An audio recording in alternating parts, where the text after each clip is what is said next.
It is the Congress Party's belief, and we are not challenging that. But the way you have pursued that claim with this bill, sir, is an affront to our very values as a democracy, as a nation, and has already done serious damage to our international standing and our credibility as a nation of laws, as a nation of democracy, and above all of the culture of decency, which was our culture in the way this has been carried out, that has also been betrayed. It is clear that the false pretense of terrorism to get people out from the Amarnath Yatra and elsewhere, the use of utter secrecy, the deployment of overwhelming force and arrests has revealed, frankly, a certain disdain, a certain contempt for the very conventions of our democracy that have sustained us for 70 years. That's why we said it's a dark day, sir. The truth is that if you look, I'm sure you will get this bill through this House very easily. You have a crushing, brute majority. But the tradition of consultation, of deliberation, of consensus will lie in shreds. Now, others have already spoken about the legal issues, including my colleague Manish Tiwari, and I know you will make counter-arguments on the legal points. I'm not a lawyer, so I will leave that debate to the courts.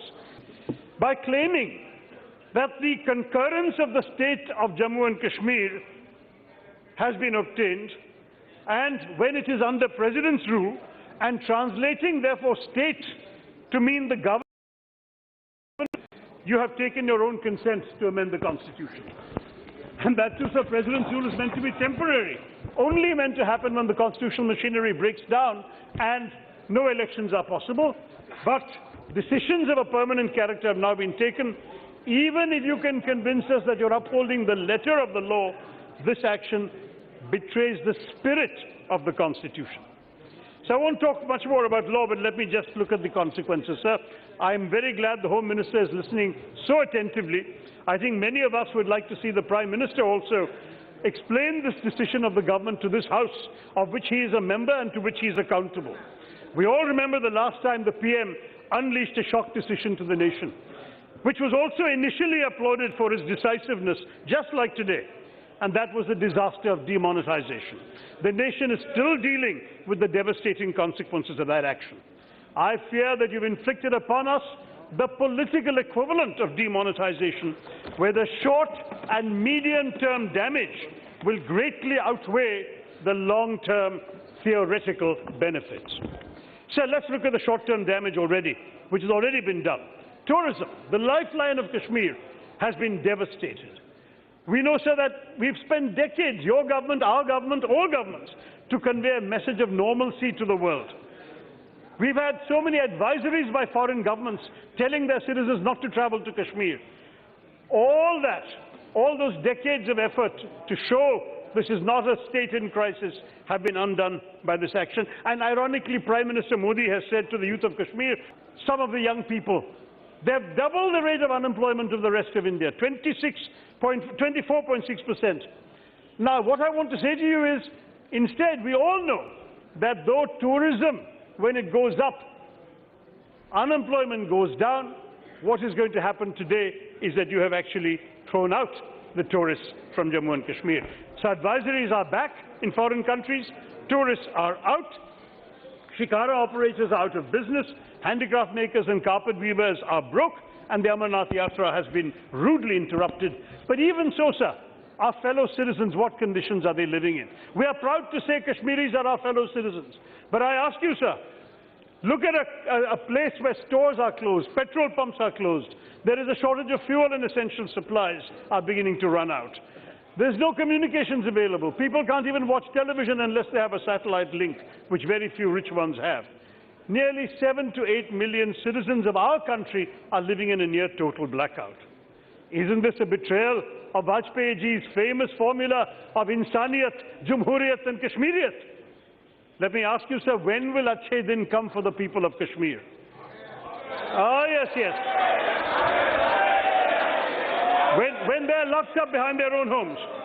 Sir, the fact is that a state, let me talk, Minister, a state that was gently prospering, that despite the troubles, Kashmir's gross state domestic product was better than 12 other states and union territories in our country. That state has been given an economic setback in the name of your reform and progress. In the name of unity, you're promoting division. And in the name of prosperity, you are promoting poverty in Kashmir. I feel this is a very sad situation. Now let's look at the medium-term consequences that are going to follow. Obviously, security, sir. The Home Minister has to be concerned about this, because by locking up the democratic parties and their leaders, you're opening up a space for undemocratic forces. You claim that we were winning the battle against terrorism, and perhaps we were, but now we're giving a fresh lease of life to the terrorists. And must say, we are facing a situation in which they can cite a new injustice for them to fight. You have made the mainstream pro-India parties irrelevant and powerless to stop extremism. That is the legacy that this decision is going to give our country. You may drive more misguided young Kashmiris to join the militants than ever before. And our brave Jawans will be even more in harm's way and in danger as a result of this action. And when the Americans complete their withdrawal from Afghanistan and the Taliban, of course, their victory is complete, there will be a lot of idle Mujahideen and ISIS and Al-Qaeda ready to join Pakistan's efforts to attack our country. You have given them more excuses to seek help and money for their nefarious work. And, of course, we know what's happening to our federalism. Everyone has said this, I will be brief on that the various states in the northeast, as well as for that matter Himachal, have very similar restrictions under Article 371. If all it takes is for this government to declare President's rule and use their majority in this Parliament to make decisions for the legislatures of those states, are any of them safe? What has happened to our nation's respect for federalism, for minority rights? Can any Indian anywhere take his constitutional protections for granted? Sir, I need a few more minutes, sir. Just a couple more minutes. The international implications are very serious for our country. So with this action, we have thrown out 70 years of assurances to the international community and the UN. Pakistan has already taken the issue to the UN, sir, and is speaking to its foreign friends, and the UN has issued a statement calling for restraint. Is this not embarrassing for our nation? In the process, sir, we've also jeopardized, frankly, our claims to POK, because that rested on the question of the accession of the whole state. And thanks to this decision, the whole state no longer exists. Our diplomats posted in Muslim countries have been given an impossible job, because we know that Pakistan has already come knocking on the doors of these countries for support. Sir, the government is in a habit of portraying opposition to its initiatives as anti-national. So there is no need to teach the Congress Party about nationalism. We are the original party of nationalism, sir. So we have fought for values that were forged in the crucible of the freedom struggle, sir. And the fact is that the inclusiveness of India came from the inclusiveness of the freedom struggle, when Hindus, Muslims, Christians, Sikhs, Parsis, everyone came together, when Keralites and Kashmiris fought together for our freedom. Sir, this diversity has been an asset of ours. We must come together as a nation and stand up unitedly for these values that animated our freedom struggle. We are a great country, sir. We are a large-hearted country. Let us not be petty in dishonoring the carefully crafted arrangements that enshrine the state's accession to India. We used to be saying with pride that a Muslim-majority state is part of India despite partition. We have lost that, sir.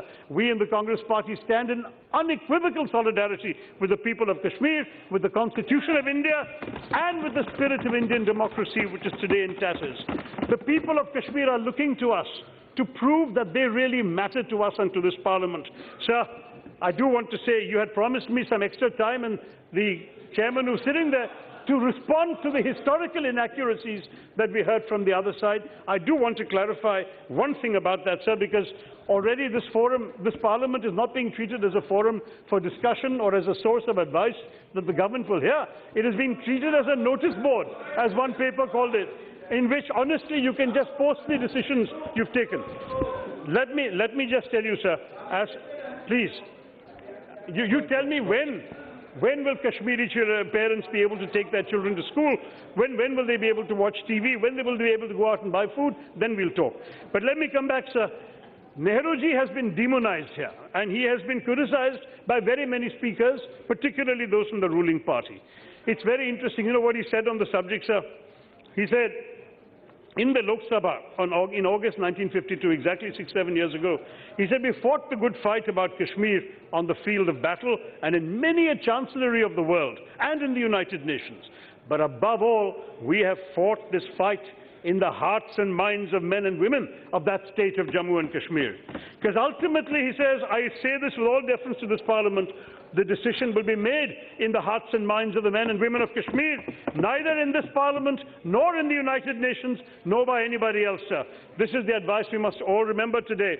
And, sir, to respond specifically to the question of 370, the BJP has made two allegations, that Nehruji came up with it on his own, and that Sardar Patel had nothing to do with it. Let me clarify the actual facts, sir. The President, sir, the Home Minister is right. I have to clarify. There's a misleading record in the House. The Home Minister is actually correct in saying that the Cabinet collectively did not decide. What happened was, sir, on the 15th and 16th of October 1949, at Sardar Vallabhbhai Patel's home, negotiations. Let me finish, sir. आप मुझे सुनिए ना, आप मुझे miss coat कर रहे हैं। I have to finish. गृह मंत्री जी, एक मिनट सुनो भाई साहब, आप सुनो माननीय गृह मंत्री जी को। अध्यक्ष महोदय, ऐसा है, शशि थरूर जी प्लीज सुनिए, थरूर जी प्लीज सुनिए, थरूर जी आप एक मिनट मुझे सुनिए ना, एक मिनट, मगर क्लैरिफिकेशन की जरूरत ही नहीं पड़ेगी। थरूर जी जो बात को, जिस बात में मुझे अरे सुनो तो भाई, जिस बात में वो मुझे कोट कर रहे हैं, इसमें मैंने सरदार पटेल के लिए नहीं कहा है, श्यामा प्रसाद मुखर्जी के लिए कहा है। श्यामा प्रसाद मुखर्जी के लिए कहा है, वो मुझे गलत कोट कर रहे हैं। मसूदी साहब ने जब कहा कि श्यामा प्रसाद मुखर्जी 370 लेकर आए, तब मैं खड़ा हुआ और मैंने स्पष्टीकरण कहा है। शायद उस वक्त वो हाउस में नहीं थे, इसलिए उनको किसी ने चीट गलत पकड़ा दिया।